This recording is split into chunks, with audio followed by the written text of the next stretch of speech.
Listo. Entonces, yo les voy a hablar un poquito acerca de lo que son los trastornos psiquiátricos durante el embarazo y el puerperio. Yo sé que esta no es la clase como que ustedes esperan con más ansias, pero lo único que yo quiero que se queden de esta clase principalmente es que puedan no tanto hacer un diagnóstico exacto, sino que ustedes sepan en qué momento hay que referir a salud mental, psicología o psiquiatría. Con cualquiera de los tres que los apañe, me funciona. Si ustedes ven que la cosa está muy grave, pues directamente a psiquiatría. Entonces, los objetivos como principales de esta clase, déjame un momentito. Ahora sí. Los objetivos principales, pues, es reconocer las patologías psiquiátricas más comunes que pueden ocurrir durante el embarazo y el puerperio, conocer el riesgo del uso de psicofármacos durante el embarazo y la lactancia, comprender la importancia del adecuado manejo de los trastornos mentales en esta población, en especial porque vienen siendo pues las embarazadas y las puérperas, e identificar a las pacientes que requieran ser referidas a la consulta de salud mental. Ahí salud mental abárquese salud mental, enfermera de salud mental, psicología o psiquiatría. De esos cuatro, mi principal viene siendo el número 4.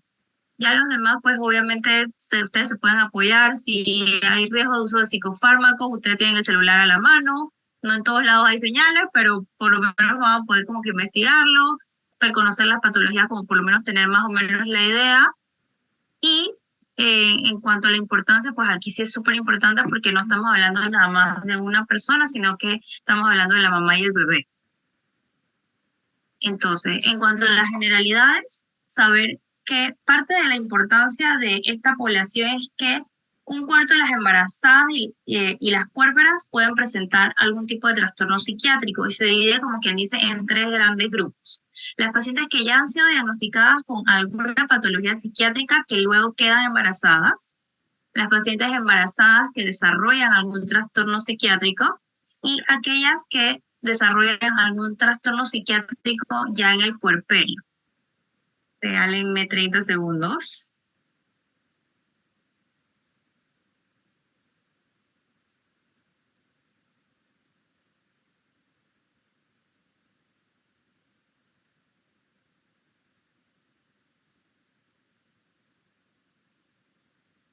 Ok, ahora sí, volví. Estos son los tres grupos que vamos a encontrar entonces de trastornos psiquiátricos durante el embarazo y el puerperio. Antes de eso, saber que las pacientes ya diagnosticadas pueden que vengan medicadas o que por lo menos ya van a tener un seguimiento. Las pacientes que están embarazadas y desarrollan algún tipo de trastorno, aquí pues la parte importante es que tenemos que hacer como que la balanza esa de si vamos a iniciar o no algún medicamento. Y por último, las que desarrollan algún trastorno psiquiátrico durante el puerperio, que también entonces hay que evaluar el tipo de medicamento, si está dando lactancia o no. Las tasas de prevalencia de mujeres embarazadas y puérperas van a ser similares a las mujeres que están en edad fértil, de las que no están embarazadas. O sea, realmente en cuanto a los números puede ser similar, pero sí va a haber un aumento considerable en lo que es durante el puerperio, en el riesgo de trastorno bipolar o de psicosis afectiva de 23 veces mayor durante las 4 primeras semanas en comparación con otros periodos de la vida de la mujer. Es decir, más vulnerabilidad el primer mes postparto. Entonces, la depresión y la ansiedad constituyen los problemas mentales más frecuentes durante el embarazo, así como el 60% de la población a nivel mundial en algún momento de su vida ha tenido depresión.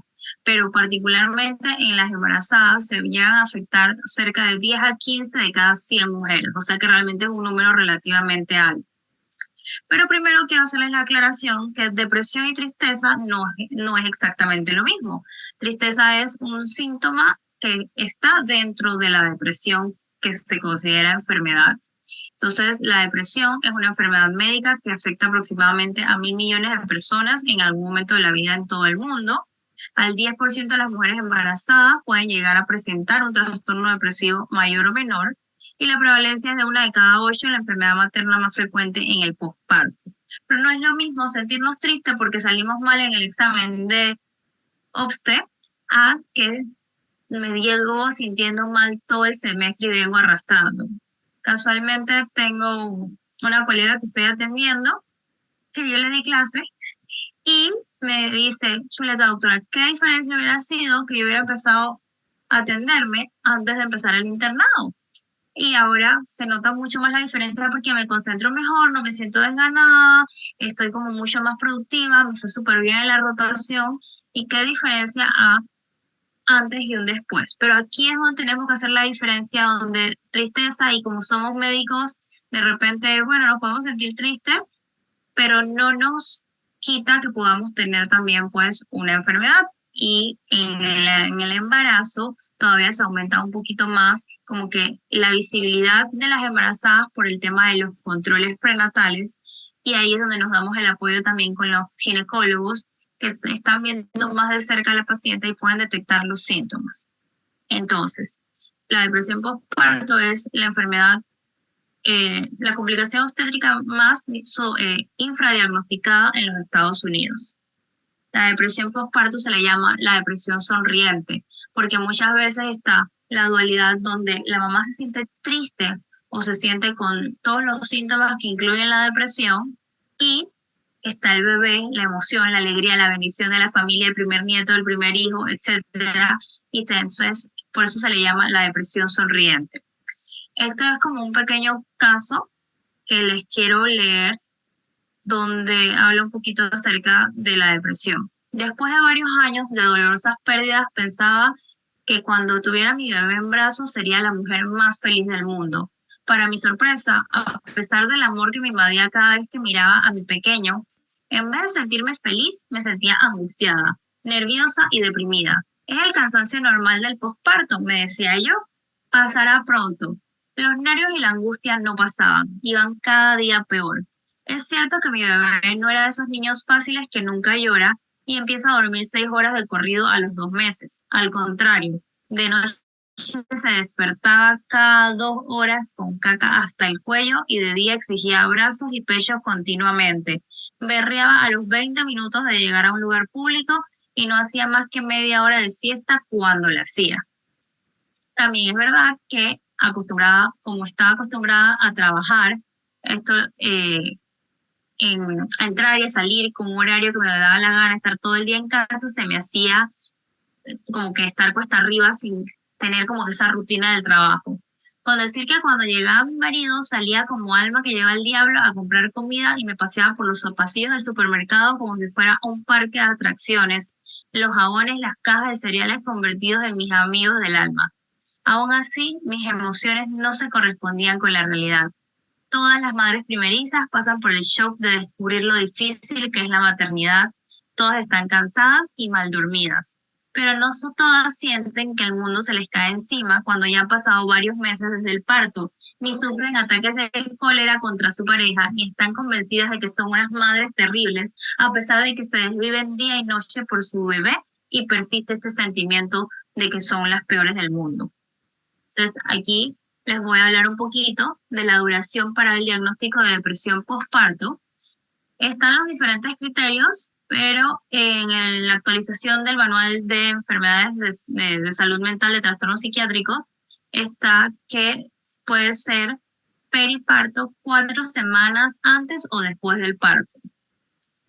Porque si es un poco más iniciando el embarazo, después una depresión durante el embarazo, y ya 4 semanas antes del parto o después del parto se considera una depresión postparto.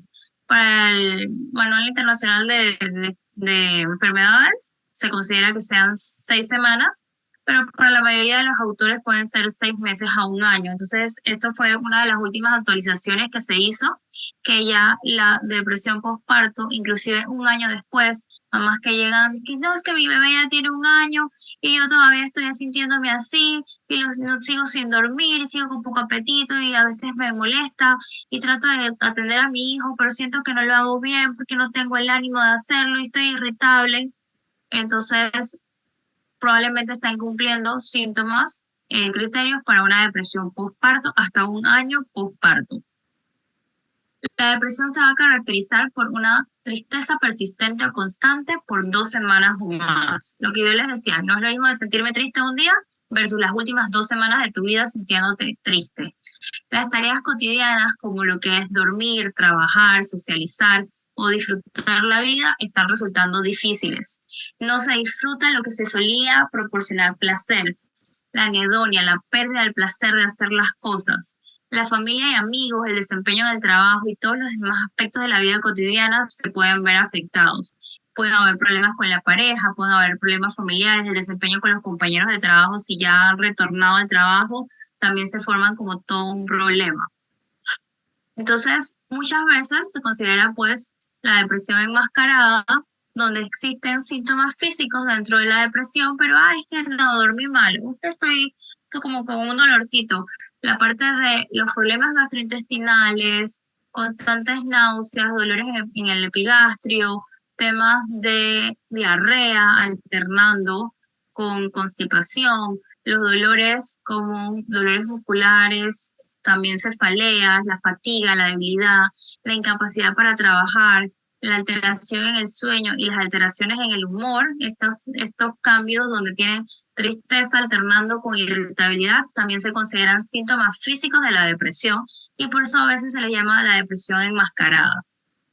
Entonces, dentro de los criterios diagnósticos, lo importante es saber que por lo menos tiene que tener uno de los dos primeros, que viene siendo la parte de la tristeza o el estado de ánimo deprimido, y la pérdida de placer o del interés para hacer las cosas. Uno de esos dos, más otros de los síntomas accesorios, y que tiene que ser en un periodo de 2 semanas o más. Entonces, dentro de los otros síntomas tenemos pues esta parte de la fatiga, la pérdida de interés de hacer las cosas, como la parte de la alteración en el sueño, la pérdida en la función de la concentración, también como la parte de las ideas de culpa, y que podría inclusive llegar a ser como un tipo de idea delirante donde saben que no tiene mucho sentido esa idea de que yo sé que no estoy haciendo las cosas bien, pero al final está cuidando de su hijo. Entonces, la depresión se clasifica en leve, moderada y severa. Y la severa, la grave, puede ser con ideación suicida o sin ideación suicida. Y también está la parte donde pueden presentar síntomas psicóticos. Si presentan síntomas psicóticos, automáticamente cae en una depresión grave. Entonces, los síntomas psicóticos van a aumentar el riesgo de suicidio y de depresión recurrente. Y es importante utilizar un antipsicótico en conjunto con el antidepresivo para tener una buena respuesta. Los síntomas psicóticos, no sé qué tanto se acuerdan de sus clases de psiquia o de psicopatología, pero los síntomas psicóticos son aquellas ideas delirantes o alucinaciones. Las ideas delirantes como de catástrofe, de que mi bebé se va a morir, de que todo está saliendo mal, de que tengo la culpa de todo lo que está sucediendo, y las alucinaciones que pueden ser auditivas las más frecuentes, donde escuchan voces difamatorias o acusatorias de que no hacen las cosas bien, y pues otro tipo de alucinaciones que relacionadas a olores a podrido, carne en descomposición o olfatorias. Pero saber que las más frecuentes son las auditivas. Entonces, la parte que también tenemos que tener clara es que existe una condición que se llama baby blues en inglés o depresión del tercer día, que no es lo mismo de la depresión postparto. La disforia postparto, que es el baby blues, va a ir de 3 a 5 días luego del parto, que es cuando viene todo este bajón hormonal. Lo puede presentar un 30 al 75% de las mujeres y puede durar días a semanas, pero se detiene, como que ni siquiera empieza después a mejorar. Mientras que en la depresión postparto no hay esa mejoría. Se mantiene en el tiempo, se puede presentar también de 3 a 12 meses después del parto, lo pueden evolucionar a una depresión postparto 10 al 15% de las mujeres y puede durar meses o años, inclusive no se les da tratamiento. Entonces, en una encuesta británica señaló que la primera causa de muerte materna en el primer año después del parto era el suicidio, y esta es la importancia de dar un diagnóstico a la depresión postparto. Dentro de la depresión postparto y el baby blues, tenemos que el baby blues, como les decía, 3 a 5 días después, y la depresión postparto pues puede darse a partir de las primeras 4 semanas. Tienen que tener síntomas, como les dije, 2 semanas consecutivas o más. Y puede estar la parte de la labilidad emocional, esta parte del llanto fácil, se ponen irritables, hay mucha ansiedad, no duermen bien, que de por sí tienen que cuidar a su bebé y el bebé ya se está despertando, pero los pocos momentos que pueden dormir tampoco lo aprovechan para dormir porque no logran quedarse dormidas. Hay falta de energía o pérdida del apetito.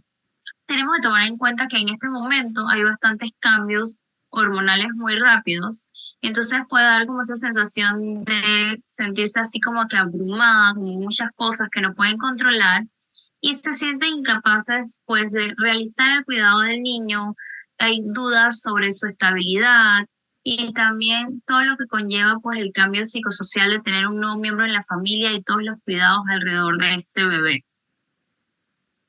En cuanto al baby blues como tal, se da en los primeros 3 a 4 días, hasta el quinto día máximo, y estos síntomas van desapareciendo después de la primera semana. Como les dije, hasta el 75% de las mujeres que experimentan estos síntomas van a tener una remisión espontánea, es un trastorno autolimitado, pero de este 75% hay que prestar atención que si todavía en una cita control siguen los síntomas, el 20 al 25% pueden evolucionar a un trastorno depresivo mayor. Entonces, saber que el baby blues es como más fluctuante, en el mismo día y en el periodo postparto pueden sentirse mejor y de repente otra vez desanimadas, mientras que lo que es la depresión postparto sí se mantiene más con ese desánimo en el tiempo. Entonces, dentro de los factores de riesgo que tenemos con una depresión postparto o una depresión durante el embarazo, es que existe el riesgo en todas las etapas del embarazo y postparto. Tenemos los riesgos prenatales, donde la mamá que esté deprimida durante el embarazo puede aumentar el riesgo de consumo de sustancias, ya sea alcohol, tabaco o de drogas ilícitas.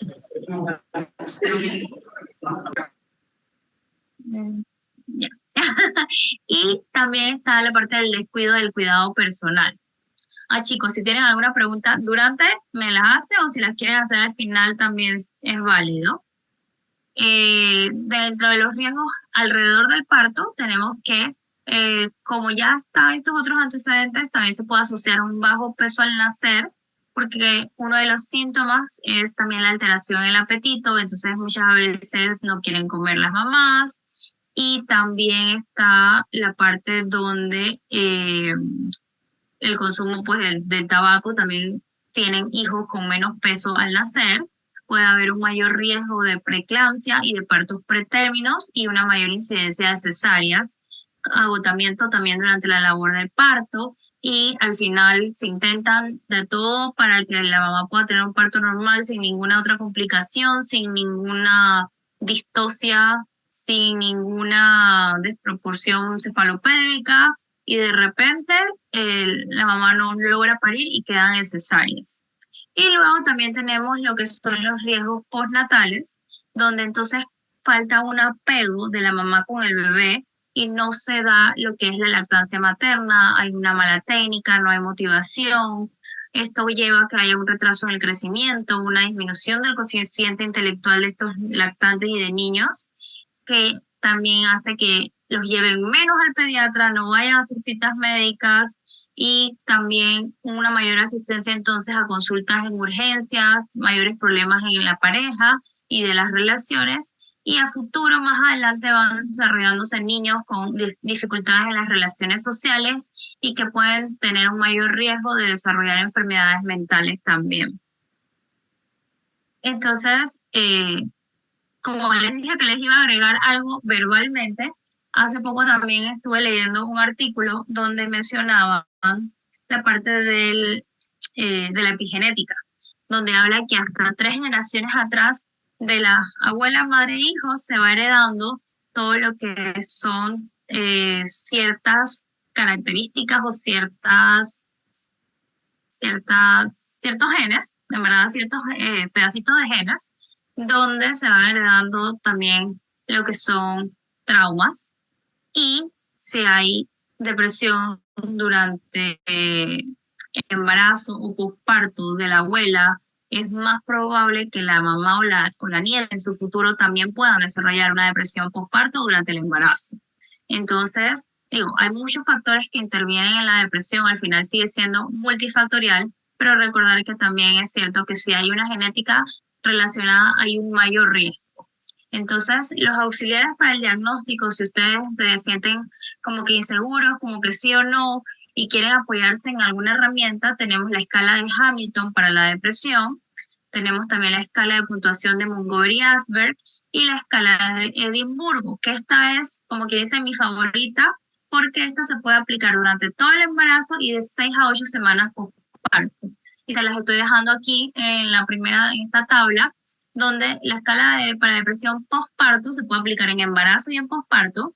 Y es como que preguntarle rapidito a la paciente si ha podido reír y apreciar lo divertido de las cosas, si ha disfrutado de las cosas que hace, si se ha echado la culpa innecesariamente cuando las cosas no han salido bien, si de repente se ha sentido preocupada y ansiosa sin una buena razón, si se ha sentido asustada o en pánico sin una buena razón, si ha sentido que las cosas se le están viniendo encima, si se ha sentido tan infeliz que tiene problemas para dormir, si se ha sentido triste o miserable, o si se ha sentido tan infeliz que se ha puesto a llorar. Y obviamente la pregunta que agrava toda la situación es si se le ha ocurrido la posibilidad de hacerse daño a ella misma o a alguien más.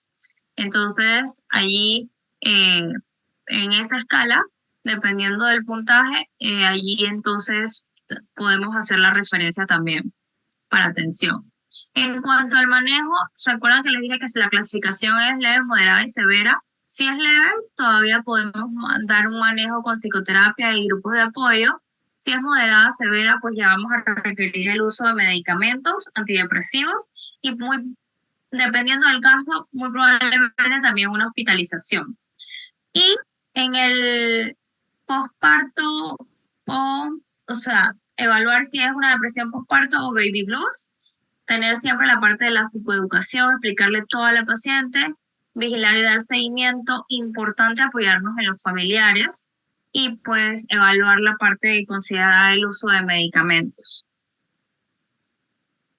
Los medicamentos antidepresivos que todavía siguen siendo de elección son los inhibidores selectivos de la recaptura de serotonina, que sigue siendo la primera línea, porque tienen menos efectos secundarios y tienen una buena eficacia. En el primer trimestre de embarazo hay mayor riesgo de que pudieran ser teratogénicos, como todo medicamento, poner en la balanza, sí, evaluar riesgo-beneficio. Y en el segundo y tercer trimestre evaluar porque hay alguna asociación con flacidez fetal, parto pretérmino o síndromes respiratorios agudos, y por eso los inhibidores selectivos de la recaptura de serotonina, fluoxetina, sertralina, escitalopram, son los de elección. Pero como les decía, súper importante aquí recordar que los riesgos de una depresión no tratada para el bebé son muchísimo mayores que cualquiera de los riesgos que pueda tener la medicación con los inhibidores selectivos de la recaptura de serotonina. Porque muchas veces nos llegan mamás que dicen, pero es que yo estoy dando pecho, o es que yo todavía no quiero hacerle daño a mi bebé, yo todavía quiero que nazca. Y al final la mamá no está funcionando, está recargando a ese bebé con todos los síntomas de la depresivo, con toda la parte del cortisol que se eleva también si hay estrés durante el embarazo y está inclusive afectando más a su bebé cuando no está recibiendo tratamiento ella. Y recordemos todavía más que si ya está la situación un poquito más grave, una ideación suicida y que ella pueda hacerse un daño es mucho más grave a que pueda tomar un medicamento. Entonces, durante la lactancia, es preferible que se utilice el mismo fármaco durante el embarazo y la lactancia, siempre y cuando lo hayan tolerado bien.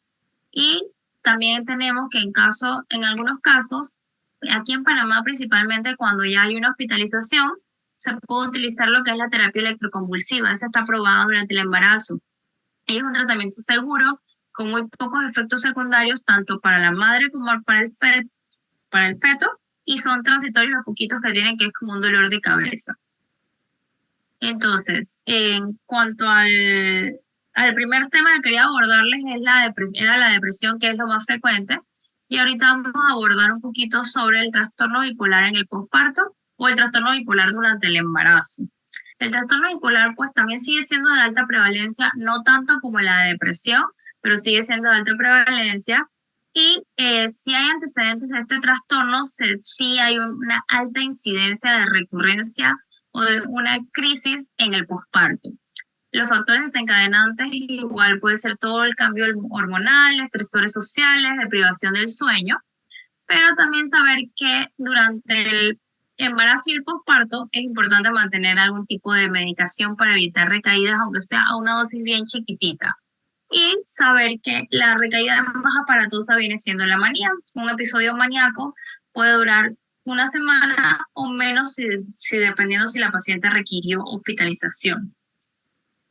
Entonces, en cuanto al el trastorno bipolar, tenemos la fase maníaca o hipomaníaca y la fase depresiva. Para los criterios de un trastorno bipolar en fase depresiva son exactamente los mismos que les acabo de decir con lo del trastorno depresivo o la depresión postparto o durante el embarazo,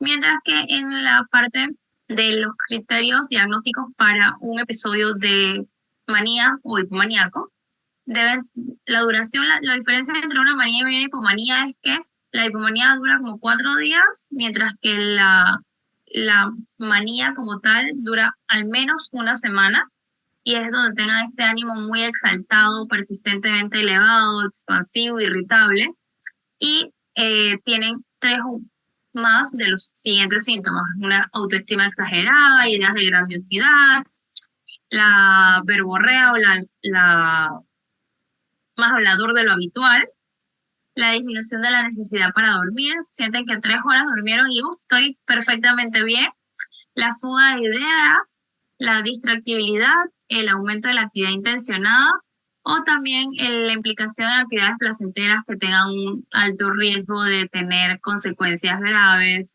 de compras compulsivas y que hayan gastado muchísimo o aumento de la libido. Y también saber que esto puede alterar lo que es sus funciones laborales o sus funciones habituales sociales o con su familia. Entonces, en cuanto al trastorno bipolar, se utilizan los estabilizadores del estado del ánimo. El carbonato de litio es como el primer estabilizador del ánimo que más se utiliza, el más viejito también, pero si se utiliza durante el embarazo sí puede tener malformaciones cardíacas. El ácido valproico nos puede traer defectos del tubo neural, que es otro estabilizador del estado del ánimo. La carbamazepina, que es un anticonvulsivante, no se usa tanto ya, es más viejito, pero también puede producir defectos del tubo neural. Las benzodiazepinas, que se utilizan también para manejo del trastorno del sueño algunas veces, pueden causar otras complicaciones como el paladar hendido, labio leporino, y los que sí están aprobados pues son los antipsicóticos nuevos o nueva generación de antipsicóticos, como lo es la quetiapina y la olanzapina, la risperidona y el haloperidol. Y la lamotrigina es el que menor riesgo de malformaciones congénitas tiene, y este es otro grupo de anticonvulsivantes que funciona como estabilizador del estado del ánimo. Entonces, durante la lactancia también se debe mantener la profilaxis, porque en este periodo de lactancia es cuando más riesgo tenemos de que puedan tener un episodio de manía o de hipomanía.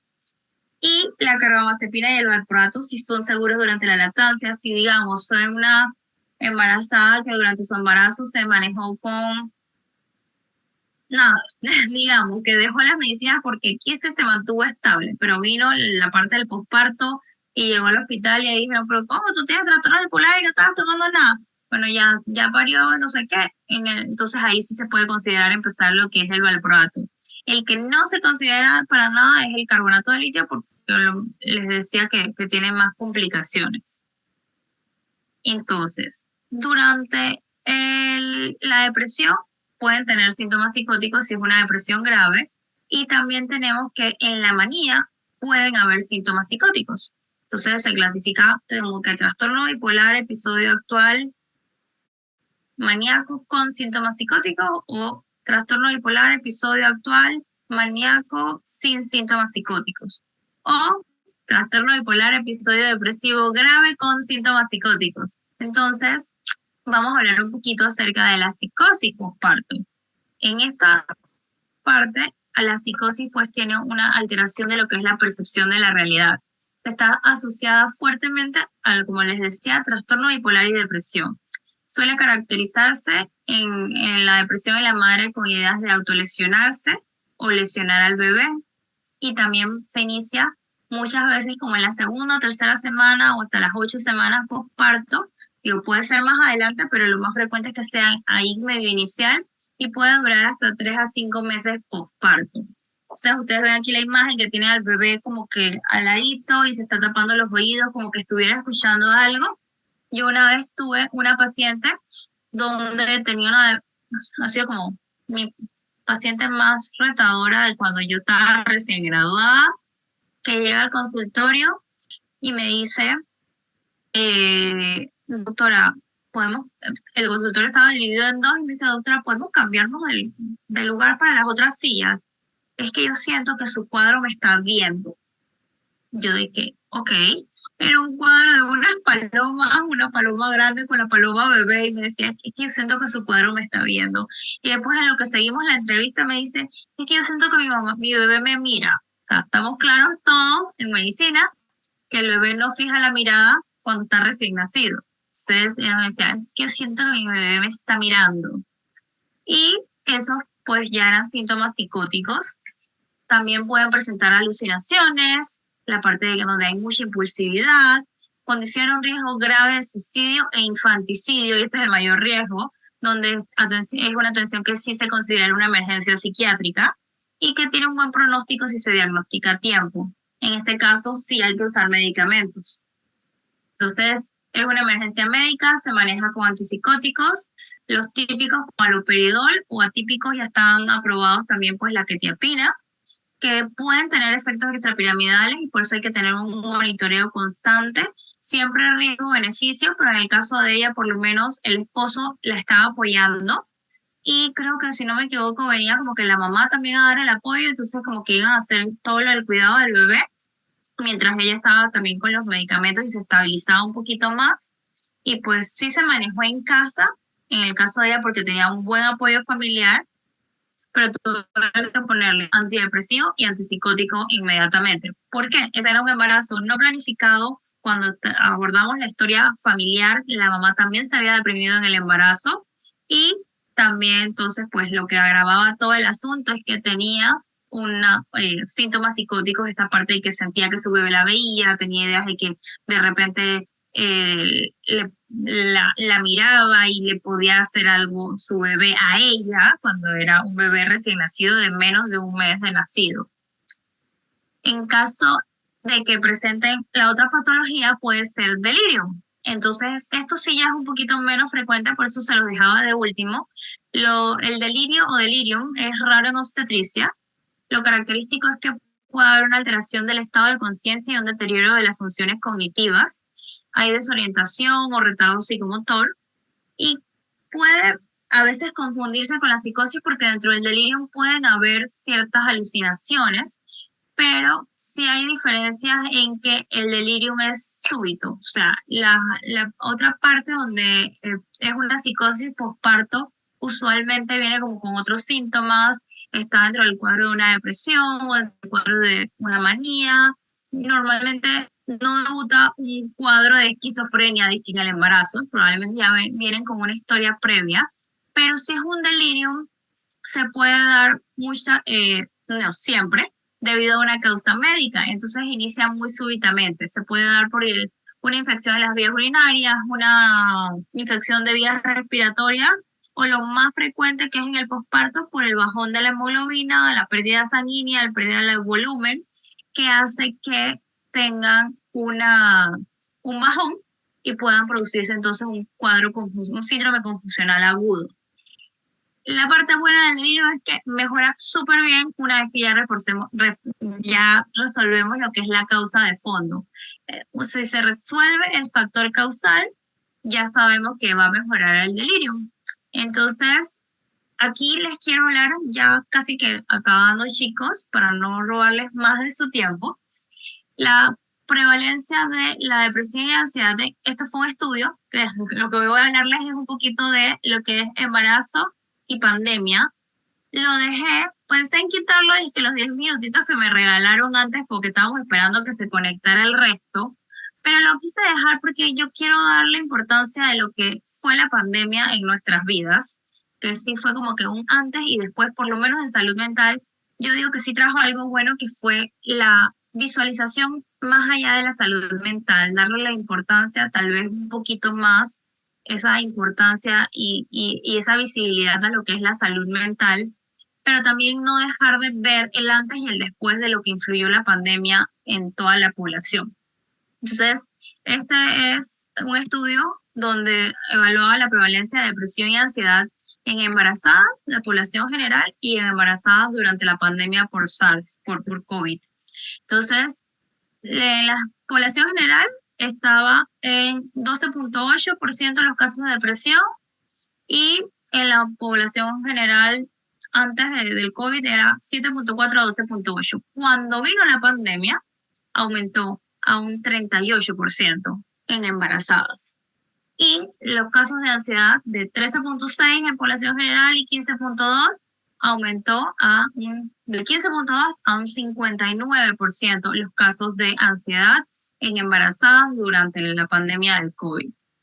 Entonces, acá en otro estudio, este fue un estudio que se hizo en Canadá, perdón, este es el de Canadá, donde había la comparación de el estrés y los síntomas psiquiátricos en embarazadas durante la pandemia.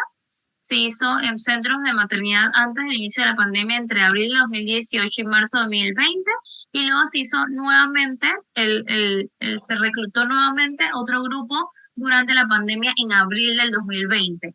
En este estudio se demostró que 10.9 de las gestantes reclutadas en el estudio durante la pandemia presentaban síntomas de ansiedad y depresión clínicamente significativa frente a un 6% de las mujeres previo a la pandemia. Entonces estamos hablando que aumentó del 6 al 10.9%. Y en este sí fue un estudio que se hizo en China del embarazo y pandemia, donde en el 2019 evaluaron síntomas depresivos previos al COVID en mujeres embarazadas con la escala de Edimburgo que les mencioné, donde se utilizó un grupo de 4.124 embarazadas antes y después de que el COVID fuera declarada epidemia. Entonces, durante el mes de enero de 2020 fueron evaluadas 1.285 mujeres cuando ya se sabía lo del COVID, mientras que fueron evaluadas 2.839 previo a la pandemia. Y aquí se demostró que habían síntomas depresivos significativamente más elevados que en aquellas mujeres valoradas antes del COVID, 29.6 versus 26%, y las que puntuaban alto antes de la pandemia eran el 26%, en tanto que durante la epidemia pues aumentó a un 34.2%. Y en otro estudio, que también utilizó lo de la escala de Edimburgo, de depresión en embarazadas con y sin COVID, aquí esta fue hecha en mayo a septiembre del 2020, fue un grupo de más pequeño, sí es cierto, de 869 mujeres embarazadas, pero de aquí 18 dieron positivas y 133 negativas. Sí, 718 no tenían pruebas, pero de las positivas, para ver, que sí tuvieron depresión, 18, y entonces, no, mentira, aquí cómo era la cosa, me enredé yo. Ajá, acá entonces tenían la parte de depresión prenatal previo durante la pandemia, y 869 fue el total de la muestra, donde 18 sí dieron a una depresión con la escala de Edimburgo y 133 no. Entonces, las ventajas de un manejo interdisciplinario perinatal es que va a permitir que las mamás puedan sentir como que el aumento del sentimiento de confianza cuando van a cuidar a los niños.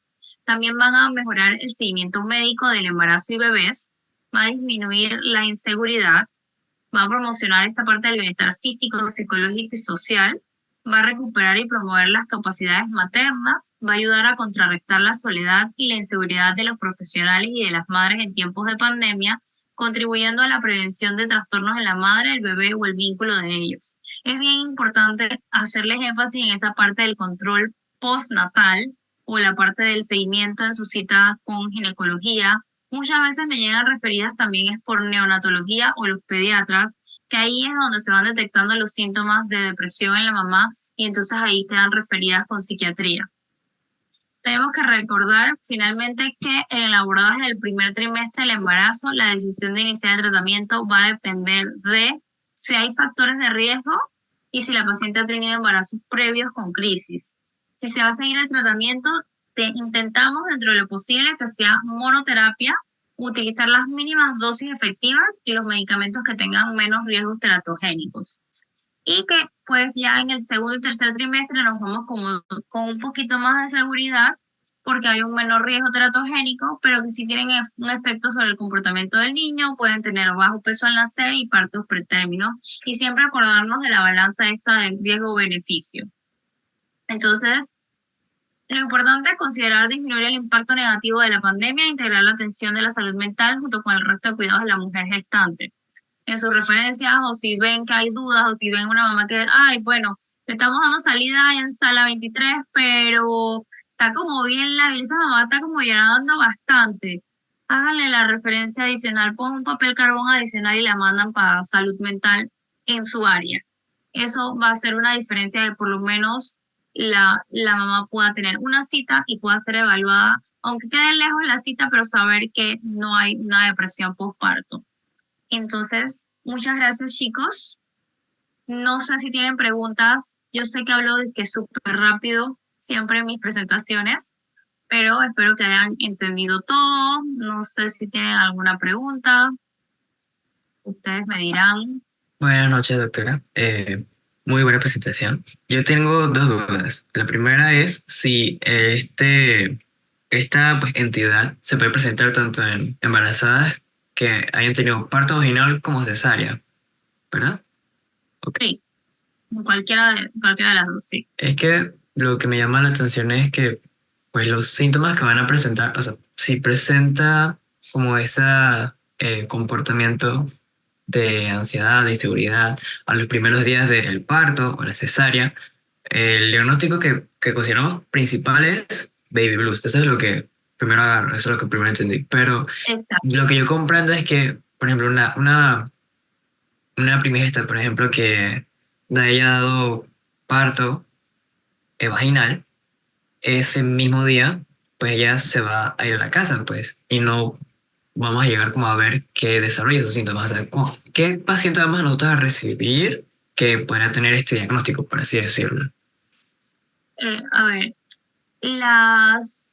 sí es cierto, ustedes las agarran ya como que para la salida, en el posparto inmediato, pues nunca duran tanto tiempo, al menos que tengan alguna complicación.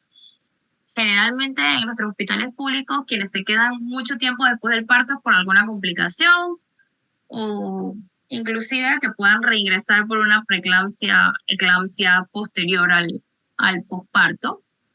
Y esas ya van a tener más tiempo. Pero inmediatamente cuando ustedes notan los síntomas que van a dar la salida, no puede ser, pueden poner sospecha de baby blues versus depresión postparto. Okay. Lo ponen como un diagnóstico versus, porque al final sigue siendo, y ponen impresión diagnóstica, porque sigue siendo una impresión diagnóstica. Okay. No sé si esa era la duda. Sí, realmente era eso, porque y lo que nosotros nos han explicado es que, por ejemplo, si ha sido cesárea, pues la madre queda hospitalizada pues 3 días, o si es parte ese mismo día, la madre se va para la casa. Entonces, pues viendo que el periodo de tiempo que hay para que se manifiesten estos síntomas o que se pueda hacer este diagnóstico son como después de que ha salido del hospital, o sea, no lo llegamos a ver, pues esto es como la duda que me generó, pero sí me queda Sí, más claro, pues. Y lo otro es, bueno, al final mencionaba que se le puede hacer una referencia a salud, ¿cómo es? Salud mental. pueden poner salud mental, o sea, al final puede ser psicología, enfermera de salud mental o psiquiatría, pero si ustedes ven que los síntomas están muy graves o que si tuvo una evaluación previa con psiquiatría, a esa le ponen referencia directa a psiquiatría. Si están con la duda de baby blue versus como que puede ser un baby blue y puede durar poco tiempo, pero no la vamos a volver a ver, referencia a salud mental.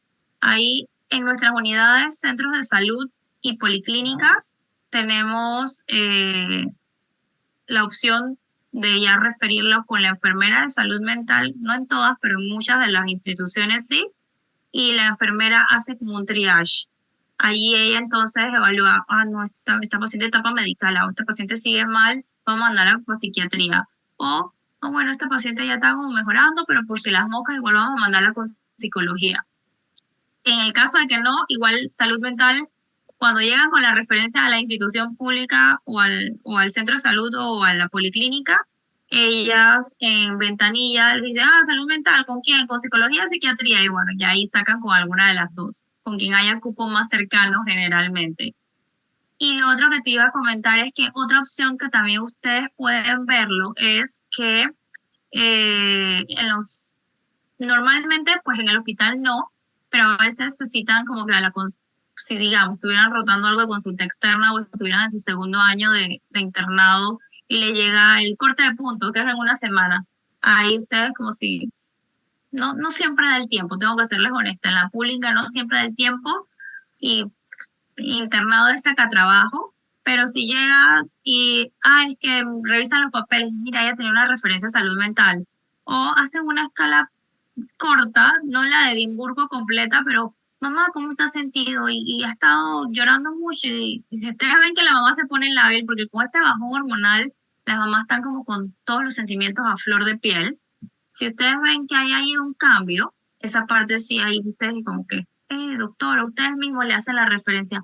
O mamá, mire, sería bueno que de todos modos fuera a consultar con un especialista en el área por esta parte de las emociones, por el bajón hormonal, y ahí se la llevan.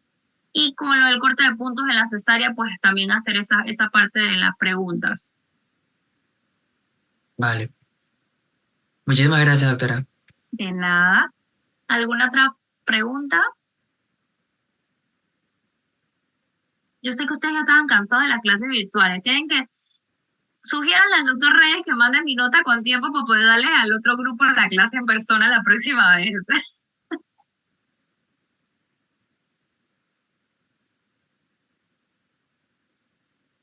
Sí. ¿Hay alguna otra pregunta, chicos? ¿O ya todo bien? Hoy yo era lo último de su día en cuanto a clases, ¿verdad? No. Hoy nadie más quiere participar, están cansados. Bueno, cualquier cosa igual, José Daniel es, ¿verdad? Sí, José Daniel, me escriben, sí, o sea, te escriben a ti si tienen alguna duda y me ponen a mí en el mensajito si quieren. Las preguntas del examen son bien basiquitas. Yo creo que la última vez que le mandé las preguntas al doctor Reyes ni siquiera las modificó y siguió poniendo las que tenía viejas. Así que si tienen profetas, ya saben. Pero, como les decía, lo más importante es que ustedes puedan preguntarlo y si tienen la duda, manden su referencia. Ahí. Las citas andan súper lejos y todo. Si tienen una duda ya más grave, obviamente ahí sí ya le ponen psiquiatría directo. Pero, y si tienen ideación suicida, por favor lo mandan al cuarto de urgencia. Eso es lo que yo quiero que ustedes se queden principalmente. Así que bueno, chicos, buenas noches, que estén muy bien y sigan pilando bastante. Muchas gracias, doctora. Gracias, doctora. Buenas noches. Gracias, Muchas doctora. gracias. Buenas noches.